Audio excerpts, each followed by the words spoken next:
jeunes Africains ont besoin aujourd'hui, ils ont besoin de savoir qu'ils sont ici chez eux et qu'il n'y a aucune légitimité à démontrer. La communauté afrodescendante est sinon la communauté la plus discriminée en Belgique et qu'il est urgent d'agir véritablement. Il est effectivement temps, maintenant, de vous présenter le programme d'action de la Belgique pour la fin de la décennie. Cet appel à projet intitulé « À nous l'histoire, restaurer les mémoires » répond à des objectifs essentiels de la décennie, à savoir pallier au manque de visibilité et de représentation de personnes africaines dans l'espace public, promouvoir l'héritage des cultures africaines, valoriser les contributions culturelles, économiques, politiques et scientifiques des personnes africaines, contribuer au travail de mémoire sur le passé colonial belge et enfin aborder la question du racisme en Belgique envers les personnes africaines et d'ascendance africaine en Belgique. Il se fait qu'on est à 1 an de la clôture de cette décennie. Je trouve déplorable, c'est que ce soit à la fin qu'on nous consulte ou qu'on nous appelle pour participer à ce genre de discussion. Pour moi, je le trouve toujours très théorique et puis après, il faut apparemment penser qu'on a beaucoup de choses à faire, mais bon.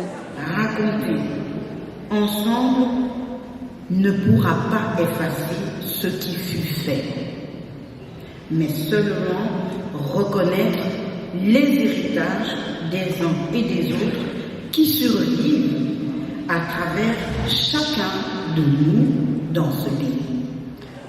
Il n'y a pas beaucoup de choses qui changent. Enfin, il y a encore de la discrimination, il y a encore du racisme à tous les niveaux. Aujourd'hui, la preuve de l'urgence, elle est là. Il faut agir. Donc, il faut de la volonté politique. C'est bien qu'on se soit déjà réunis au cours de cette journée, puisque nous, on se dit que s'il y a discrimination, c'est qu'on a raté quelque chose au départ. Donc au départ, qu'est-ce qu'il faut faire? Il faut sensibiliser et faire en sorte que tout ce qu'on développe, tout ce qu'on a comme stéréotypes et préjugés, reste dans nos têtes et ne se traduise ni en actes ni en paroles sur le terrain. Commençons enfin par la restauration de cette mémoire collective et prenons tous la mesure de ce qui va se passer durant une année. Ce n'est pas anodin. Il s'agit de se compléter, enfin d'oser s'écouter, se voir, se ressentir mutuellement, mais surtout de recréer un sentiment d'appartenance collective. Les subsides sont à peu près de 30 000 €. Vous trouvez ça viable pour une association? Non.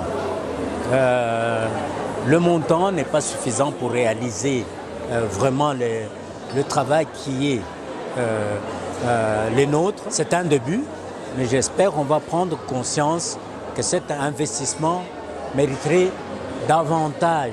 En tout cas, merci à la secrétaire d'État de l'initiative et on souhaite que ces initiatives-là continuent et se renforcent pour permettre de résoudre les problèmes que vive la communauté afrodescendante en Belgique.